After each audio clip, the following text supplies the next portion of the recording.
நான் புத்தனும் இல்ல ஒரு பித்தனும் இல்ல இந்த தத்துவத்தை சொல்ல நானும் சித்தனும் இல்ல மனுஷன் கணக்கு போட்டு 6 மாடி கட்டுறான்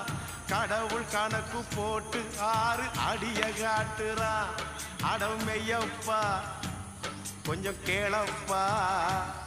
நான் பாடுற இந்த பாட்டுல என்ன பொய்யப்பா நான் புத்தனும் இல்ல ஒரு பித்தனும் இல்ல இந்த தத்துவத்தை சொல்ல நானும் சித்தனும் இல்ல